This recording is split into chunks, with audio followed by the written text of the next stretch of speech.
Welcome. My name is Jason Helgerson. I'm the New York State Medicaid Director, and welcome to our latest New York State DSHRP whiteboard presentation. Our theme today is 5 themes in 5 minutes, value-based payments. Very, very important topic today, something that we are spending a great deal of time on here at the Health Department, working on a plan to move the Medicaid program into a future in which as much as 90% of all payments to providers in the program are made in value-based mechanisms. So what does value-based payments mean in our context? Well, these 5 themes that we're going to talk about today are really hopefully going to give you a sense of what we're doing and the direction we're moving the program. So first and foremost, theme number 1, value over volume. What we're attempting to do with value-based payments is to begin to reward providers when they actually provide value to the patients in the communities that they serve, meaning that patients are getting better, they're getting better care, and as a result, the communities served by the providers are actually healthier into the future. The problem with today's world, fee-for-service, is that the more services you provide, the more revenue you receive as a provider. There is very little connection between the volume of services that are provided and the actual quality of care and outcomes that a patient experiences. And we need to move away from volume and move into value as quickly as possible, because that's the delivery system that we want. That's the one where we think that communities will be best served. And frankly, we need to get out of an environment where far too many of our safety net providers are sustaining themselves financially on volume in things that people shouldn't be having in terms of services. We have too many people in emergency rooms and in hospital stays today who are there because they're sicker than they need to be. And we need to break away from that dynamic. And the way to do that is to begin rewarding providers based on the value of care. Next, we're stronger together than we are apart. We want to make healthcare a team sport in New York, particularly for the Medicaid population. Our system is siloed. We have providers in various subspecialties who really don't work together. They see the same patients. They don't share information. They don't work together. They're not collectively accountable for making sure that that patient is getting the complete needs that they have met in the most cost-effective fashion. And so our value-based payments systems need to reward providers for coming together, providing the highest quality of care to patients, and that's an important part of what we're trying to accomplish in value-based payments.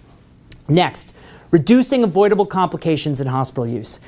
A key measure of DSHRP, in fact, the most important measures in DSHRP, are reductions in avoidable hospital use. To us, these measures are really a telltale sign of the challenges we have in the healthcare delivery system.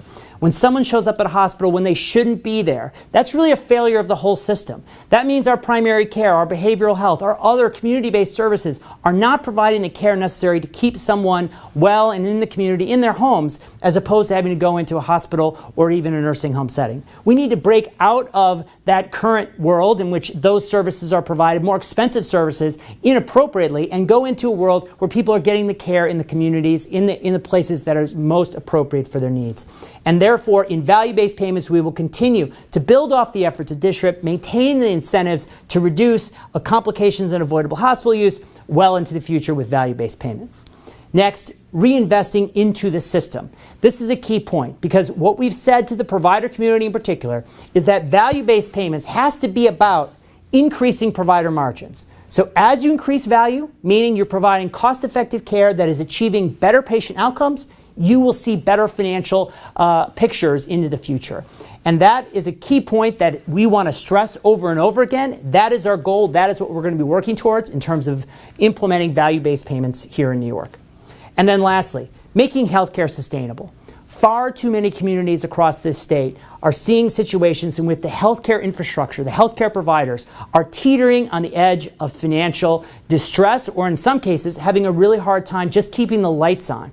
We need to get out of that downward trend and move to a sustainable plane where healthcare providers providing ever-increasing levels of value to the patients and the communities they serve are in fact financially viable well into the future.